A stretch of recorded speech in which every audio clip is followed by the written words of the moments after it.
We might need to switch it. Oh, wait. We don't have the overlay. There we go. Yeah, there we go. Whoopsie. Oh, I'm going to edit the game count thing. It needs to be edited. We'll fix that real quick. All right, I got you guys. No worries. Yeah, really good damage start for Spike. All about patience. Yeah, I think it's almost measured aggression is how I would think of it, where Spike needs to limit the way that Gray can set up these, on-stage hazards, whether it's Spike, whether it's fruit or something else, of using down tilt, and I think that up B are going to be pretty big factors in how Spike is able to neutralize Gray's offensive threats. Got really good advantage state. Really good back air. Spike looking kind of nice. Looking kind of clean. Yeah, he's really moving right now. Yep, that was a really good call out. It's a super even game though so far. The main thing is Gray often can struggle to take kills, which he's okay with as long as he can maintain damage, but it won't matter if Spike can just get call outs like that. Okay, so Spike playing very solidly, and now Gray just waiting in the corner. Whoa! What a mistake! If Spike can get a big conversion off of this, that would be huge. Hold on a minute. Bell into F smash, tried and true. Yeah, unfortunate for him. He wasn't able to extend his lead, but... Whoa! You know what I'm just realizing now, Griffin, that Spike plays so similarly to his training partners and friends. It's like a weird hybrid of Cola and Mugen. Right. Where you can see the flashes of Cola's patience, but then you just see the habit that Mugen might have where it's, all right, I'm just going to turn on the gas and basically oppress you with buttons and you can do nothing about it. Yeah, that's one of Roy's strengths as a character is if he can force his way in, he's extremely good at just staying there. The main problem is that Pac-Man is going to just be even faster up close. So if he can fight on his terms, he's going to pretty consistently get the hits he wants. And he can also pretty consistently just really control the match from further away as well. Spike is just going to want to maintain that mid-range where he can threaten hitting him, but he can also just threaten the chase like that. Good play from Spike thus far. And one thing that I saw Gray do that previous stock was he almost just stayed back and gave Spike the stage so he could cycle items to get the setup he wanted. Spike has to find ways to at least capitalize on the fact that he's just surrendering stage and taking time to set up. True. Hold on a minute. He's getting some really good damage maintaining this lead. Really good job of sharking with these up airs at this point, but I don't know how the interaction exactly works with Roy up air and Pac-Man down air, because it looks like there's been times where Gray has been able to fight through at least trying to... What a mash out. Good lord. You can hear it from here, man. I heard that cleanly through the headphones. Kind of insane, honestly. As Spike was saying, get me out. Do not want. Yeah, really good forward air. Could have retreated as well.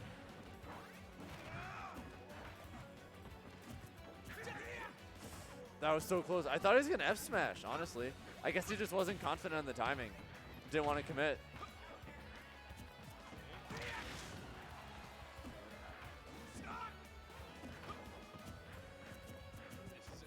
kind of want to see this from Spike, just playing it slow, waiting for Gray to aggress. You don't have to overextend. Uh-oh. He's so close to getting Bell, too. Is that it? That's it. And that'll do it. That's to the point. Like I thought, the up B does come into play against Pac-Man. It's that armor, I think, that just made the difference. Yeah, it kicks in on frame 4, if I remember correctly, and the rest of the move comes out, I think, frame 9, I want to say, which is not really the greatest frame data-wise, but the fact that you have that early armor on 4 just effectively makes it a much faster option. But you sometimes will take damage or other weird interactions can happen that cause issues too. All right, I don't know if you saw this, but we're going to Town and City. Really? That is, so you mentioned the idea of, comfort and psychological factors, but this almost has the hallmarks of absolutely do not ever take Roy to this stage unless Oh, you want to die. Yeah, especially if you can catch like catch a juggle on those side platforms, or even just by the side in general. It's not unheard of for you to get side B kills with Roy at like 40 or other absolutely unholy percents if you get the position right. Right. I genuinely do not know what Gray was thinking with this one. Now, I think it might have been, well, it's FD, I can get some platforms, maybe there's something that he can do to slow down the cadence of the game, but it doesn't add up on paper, especially with how fast Spike was able to play.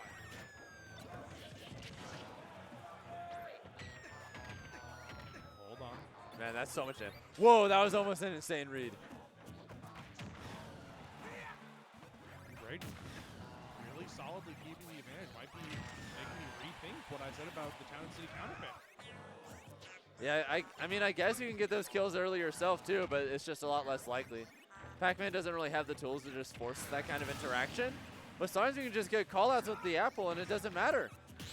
Yeah, I mean, just take out Spike at 160 with the apple, but now this is kind of the stage setup that I feel like I would not want to play against Roy on Town and City at least, but he's just keeping this advantage state well and just playing defensively around what Spike is trying to do, where he can't get details to start off chains, and he hasn't been able to grab Gray at all. Apple a day keeps the angry swordsman away, but the main thing that he has to worry about now is just whether or not Spike can just make up some real damage, because right now he's kind of just getting lapped. He lived? Oh yeah, he's at 103. But I half expected him not to, just because Town and City is Town and City. I think if he was a half an inch to the right, we could have seen Gray explode there.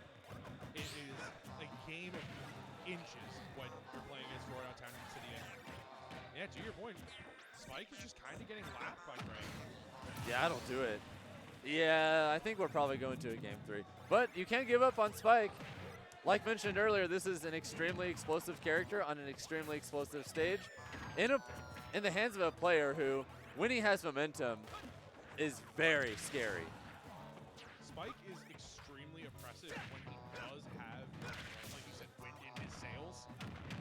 But it also feels like that almost comes back to haunt Spike in some ways. When, like right now, when he's in a hole, he's going to take some unnecessary risks to try and claw back to that state of momentum. Yeah, it's really unfortunate for him at this point, but Gray's just doing a really good job at holding center, calling out Spike on a lot of his movement habits, and he's just doing a really good job at not getting hit unnecessarily. And when he is getting hit, it's by little things that clip into things that don't kill. That's so scary. He almost got Town and City by Roy. That does happen sometimes. Oh! Spike had the read, but the hydrant is saving Pac-Man's life. Yep, he's got Bell. One good call and the game's over at this point. Although Roy, if he can somehow get his hands on it, is pretty insane. Yeah, that is probably a stock almost assured if Roy can get a hold of the bell, right? As long as it's not like 20%, yeah. Yeah, I mean, okay, hold on. Oh! That's it. We could have ourselves a game. One little combo, and he might be able to get Town and City cheese at that point, or just at least represent the possibility. No way. Spike. Hold on a minute. So he's able to. So we got the key. Yeah, he just has to wait for that nice little damage threshold to where he's going to be able to threaten some of that stuff. But look at the Town City platforms. They're in the perfect right position to get this started. Uh-oh. Spike has been playing so much more reserved. He went for it, but Gray knew it was coming. Really smart double jump to get out of there. That's it. That'll do it. He was doing such a good job clawing his way back, but I think he got just a little bit too hungry for the cheese, and Gray just sniffed it out and was ready. But that is a testament to what you said earlier. How much of a momentum-based player Spike is. Spike got a stock and immediately rallied essentially to a point where you're threatening a kill at low percents. Yeah, it's such a scary thing to have to avoid. know what I also just realized? I forgot that Gray is playing on Joy-Cons. Yeah, he's one of the few Joy-Con warriors we have in the state, which, considering we used to have a lot of people who are known for kind of goofy controllers, shoutouts to Scat back in the day, in Smash 4 and before, but I mean, things have been a lot more normal since. It's almost like him becoming less active directly led to everyone else just playing on GameCube and Pro controllers. But Gray's keeping an old tradition alive. Someone's got to do it. Someone has to do it. And Hollow Bastion. So Spike, I like this pick from Spike, but I'm also worried about Gray essentially dictating the tempo of the game for Spike. Yeah, the main thing I can think of is that, sure, Town City might have more opportunities for cheese, but that's a much more situational thing that's only going to work sometimes. Whereas Hollow Bastion is always smaller, which makes it a lot easier for him to just get the kind of engagements he wants. Right now, it's a lot harder for Gray to just get away from him. Really? Either that was incredible SDI, or he just caught him in a really goofy spot with it. And look at how much pressure Spike is able to put on by carrying through the air, the compressing options that Gray has, and wow! Early stock for, well, not even an early stock for Spike, but just so much momentum that is carried over from game 2 for Spike. All right, Bell, hold on. That was almost so smart. Oh? Hold on. Spike still rallying tons of percent on the board, 65%. Yeah, he's looking so good this game. He was really catching a nice burst of momentum towards the end of game 2, but at that point, there was just too much of deficit for him to overcome it. This time, though, he's just kept that same steam from earlier, except this time without the downsides of being so far behind. Yeah, and it's not just that he's been able to play. I feel like he's now dialed back the way he wants to approach, right? On Town and City, we didn't see him doing as much run-up shield and trying to basically take the game as slow as he could. Now, it's a much more controlled approach. Oh, just messes up the jab back air, and it's not enough. Things are looking good, but Gray's trying to claw back in. The main thing is he just hasn't been able to maintain center.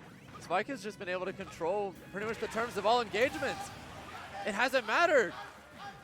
Oh, He's getting smothered. hold on. Spike is trying to find a way to claw back in, just maintain the lead. Fine, but his Uh-oh. That was so close. Yeah. Yep. He's almost got him at the presents where he can start threatening kills. At this point, it's not inconceivable. He didn't believe. He didn't go for it. This is it. This is the percent you were talking about. That was so close. He was just, he seemed to believe he just got the timing just a little bit wrong. Back air next. One away from top 8. Can Spike close it out? Tried to get the same finisher he got game 1. Not yet. He's one good aerial away. That's it. That F will do it. Spike secures top 8 where he'll be fighting Squirtle B